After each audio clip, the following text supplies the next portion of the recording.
Assalamualaikum warahmatullahi wabarakatuh.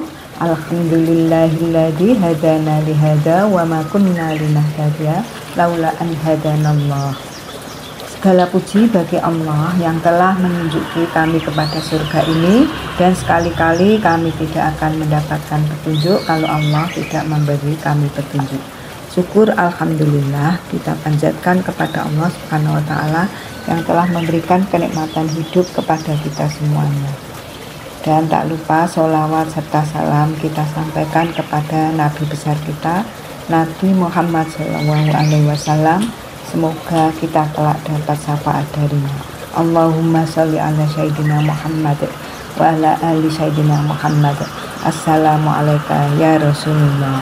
Saudaraku semuanya yang dirahmati oleh Allah Subhanahu wa taala, meninggalkan sholat merupakan perbuatan yang sangat tidak dianjurkan dalam agama Islam.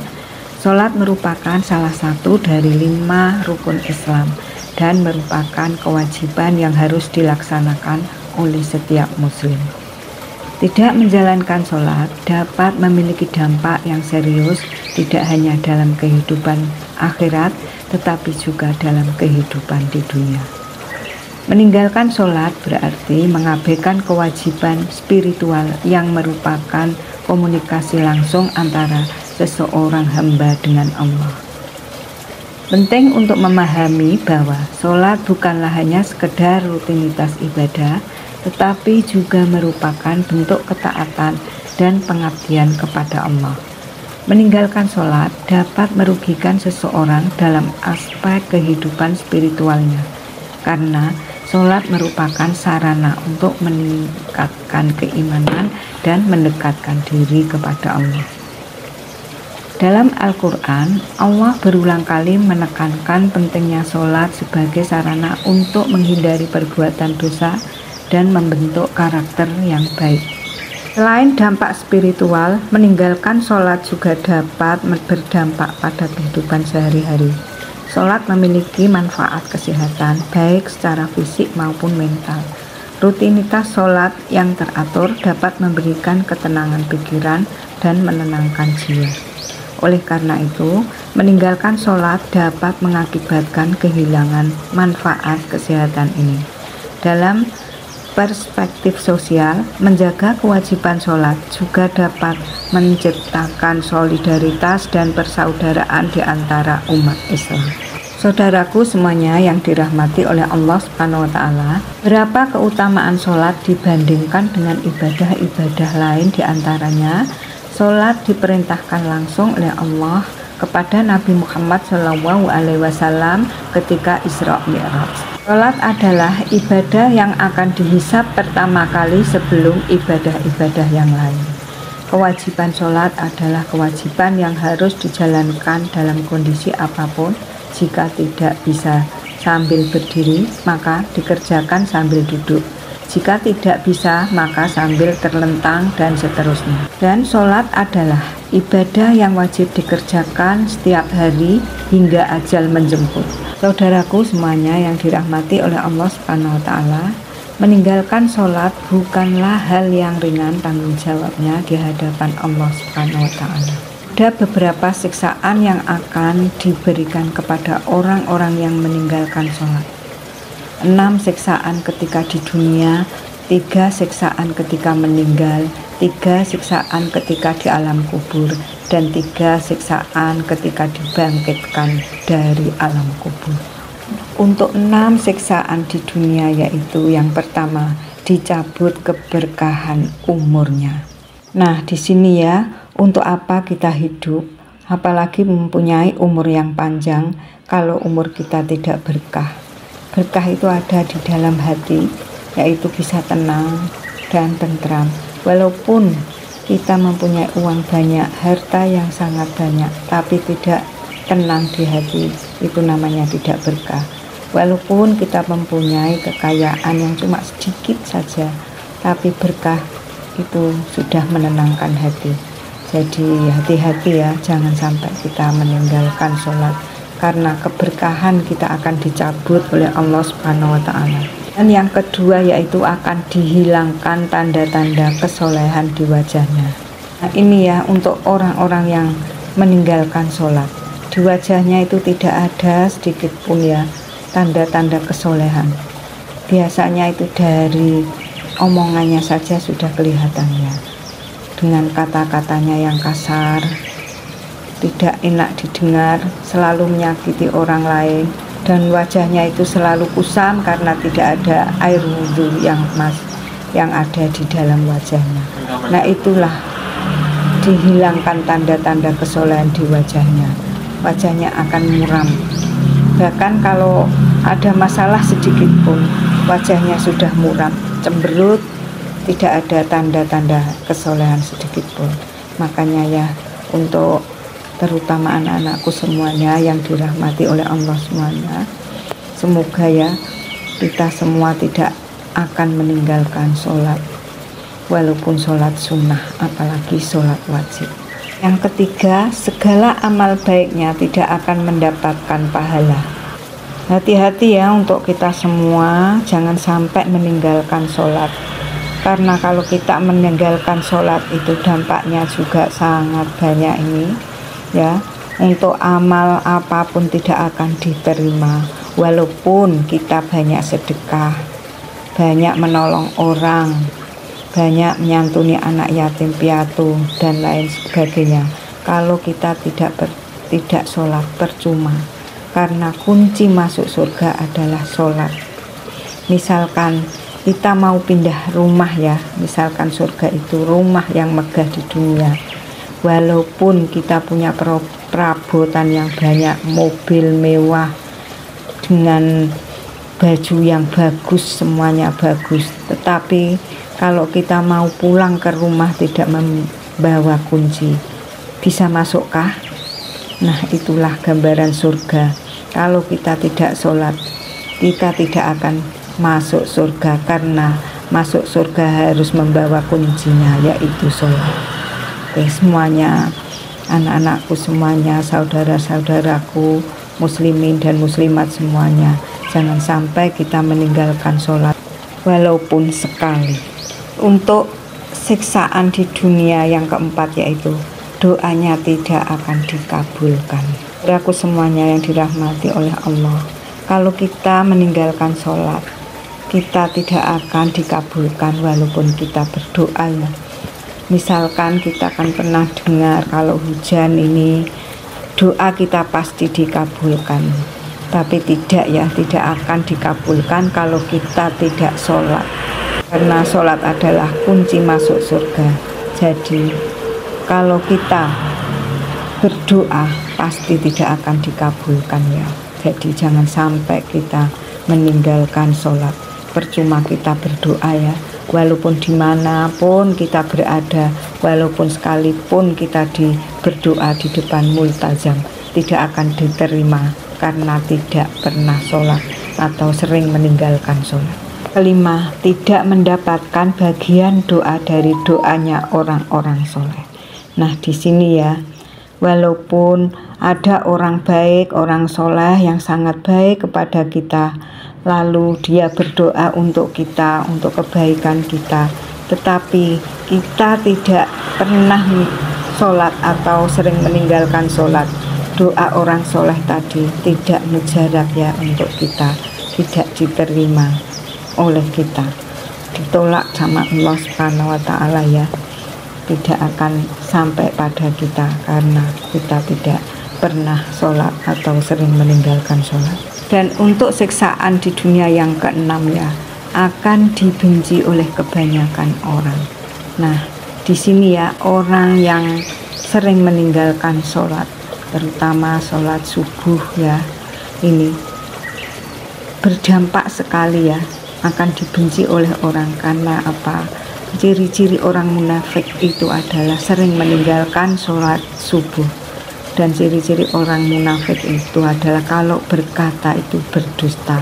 Nah, kalau kita sering berdusta kepada orang, pasti akan dibenci oleh banyakan orang. Jadi hati-hati ya untuk saudara-saudaraku semuanya, jangan sampai kita meninggalkan sholat. Untuk yang selanjutnya yaitu siksaan ketika meninggal. Siksaan ketika kita meninggal untuk orang yang tidak sholat atau sering meninggalkan sholat. Yang pertama yaitu mati dalam kondisi terhina. Matinya orang yang sering meninggalkan sholat atau tidak pernah sholat sama sekali, biasanya dalam keadaan terhina. Karena orang yang tidak sholat atau sering meninggalkan sholat biasanya gampang sekali ya untuk berbuat yang keji dan mungkar. Biasanya untuk mati orang yang sering meninggalkan sholat juga dalam keadaan melakukan perbuatan yang keji dan mungkar. Saudaraku semuanya yang dirahmati oleh Allah, jangan sampai kita meninggalkan sholat walaupun satu waktu. Untuk yang siksaan ketika meninggal yang kedua yaitu mati dalam keadaan lapar. Nah, jadi harus hati-hati ya, jangan sampai kita tidak sholat, karena nanti dalam sakaratul maut kita akan disiksa dengan pedihnya kelaparan dan rasa haus yang tiada tara. Kita mati dalam kondisi haus yang apabila diminumkan satu lautan pun tidak mungkin akan dapat menghilangkan dahaganya. Untuk yang selanjutnya yaitu siksaan di alam kubur. Untuk orang yang tidak pernah sholat atau sering meninggalkan sholat akan disiksa ya di alam kubur. Yang pertama, kuburannya menyempit sehingga tulang-tulang rusuk saling bersimpangan. Kedua, ruang kubur dipenuhi api hingga sehari-hari hidup berkelimangan di atas bara api. Tiga, di alam kuburnya akan ditemani ular besar utusan Allah untuk menyiksa dan yang diberi nama Asy-Syuja' al-Aqra. Untuk siksaan ketika dibangkitkan dari kubur menuju padang mahsyar. Yang pertama yaitu hisab yang berat. Ini untuk sholat ya, itu akan dihisab pertama kali adalah sholat. Jadi kalau kita sholatnya baik, insya Allah lulus ya. Kedua yaitu dibenci oleh Allah. Nah, gimana rasanya kalau kita dibenci oleh Allah? Kita dibenci oleh orang pun, Masya Allah sangat tidak enak ya. Apalagi ini yang membenci Allah Subhanahu wa Ta'ala. Mau kemana kita untuk selanjutnya? Ke surga atau ke neraka kalau sudah Allah membenci kita? Masya Allah, na'udzubillah ya, kita jangan sampai dibenci oleh Allah. Maka jangan sampai kita tidak sholat. Untuk yang ketiga, dimasukkan ke dalam neraka. Ya pasti ya, untuk kita semuanya yang pernah meninggalkan sholat, tidak pernah sholat, sering meninggalkan sholat, pasti ya akan dimasukkan ke dalam neraka. Neraka apa itu? Neraka sakor untuk orang yang sering meninggalkan sholat. Jadi jangan sampai kita meninggalkan sholat agar lulus ya, tidak sampai ke neraka. Na'udzubillahi min dzalik. Nabi Muhammad SAW bersabda, barang siapa yang menyepelekan sholat, menggampangkan sholat, maka Allah akan menyiksanya dengan 15 macam siksaan. 6 siksaan di dunia, 3 siksaan ketika menjelang mati, 3 siksaan di alam kubur, dan 3 siksaan ketika keluar dari alam kubur. Nah, tadi ya sudah saya sampaikan penjelasannya, dan ini dalilnya ya. Barang siapa yang meninggalkan sholat, maka ia telah kafir. HR Ahmad, Abu Dawud, At-Tirmizi, An-Nasai, dan Ibnu Majah. Artinya, dan dirikanlah sholat itu pada kedua tepi siang, pagi dan petang, dan pada bahagian permulaan daripada malam. Rasulullah Shallallahu Alaihi Wasallam bersabda, perjanjian yang membedakan antara kami dan mereka adalah sholat. Maka barang siapa yang meninggalkannya, maka ia telah kafir. Saudaraku semuanya yang dirahmati oleh Allah Subhanahu wa Ta'ala, perkara yang pertama kali dihisab dari seorang hamba pada hari kiamat adalah sholat. Apabila sholatnya baik, maka seluruh amalnya pun baik. Apabila sholatnya buruk, maka seluruh amalnya pun menjadi buruk. HR Tabrani. Hal ini juga disebutkan dalam Al-Quran surat Al-Ankabut 45. Bacalah apa yang telah diwahyukan kepadamu, yaitu Alkitab Al-Quran, dan dirikanlah sholat. Sesungguhnya sholat itu mencegah dari perbuatan-perbuatan keji dan mungkar. Dan sesungguhnya mengingat Allah, sholat adalah lebih besar keutamaannya dari ibadat-ibadat yang lain. Masih banyak ya ayat Al-Quran yang menjelaskan tentang perintah sholat. Di antaranya yaitu surat Al-Isra ayat 78 yang artinya dirikanlah sholat dari sesudah matahari tergelincir sampai gelap malam, dan dirikanlah pula sholat subuh, sesungguhnya sholat subuh itu disaksikan oleh malaikat. Quran surat Al-Isra 78. Wa aqimus sholata wa atuz zakata warka'u ma'ar raki'in. Dan laksanakan sholat, tunaikanlah zakat, rukuklah beserta orang yang rukuk. Quran surat Al-Baqarah 43. Inna sholata kanat alal mu'minina kitaban mauquta. Sesungguhnya sholat itu adalah kewajiban yang ditentukan waktunya atas orang-orang yang beriman. Sta'inu bis-sabri washolah wa innaha lakabiratun illa alal khosiin. Dan mohonkanlah pertolongan kepada Allah dengan sabar dan sholat. Dan sholat itu sungguh berat kecuali bagi orang-orang yang khusyuk. Quran surat Al-Baqarah 45. Aqimus sholata wa atuz zakata wa ma tuqaddimu li anfusikum min khairin tajiduhu indallah innallaha bima ta'maluna basir. Dan dirikanlah sholat dan tunaikanlah zakat, dan kebaikan apa saja yang kamu usahakan bagi dirimu, tentu kamu akan mendapat pahalanya pada sisi Allah. Sesungguhnya Allah Maha melihat apa-apa yang kamu kerjakan. Quran surat Al-Baqarah 110. Ma khalaqtul jinna wal insa illa liya'budun. Dan aku tidak menciptakan jin dan manusia melainkan supaya mereka mengabdi kepadaku. Quran surat Zariyat 56.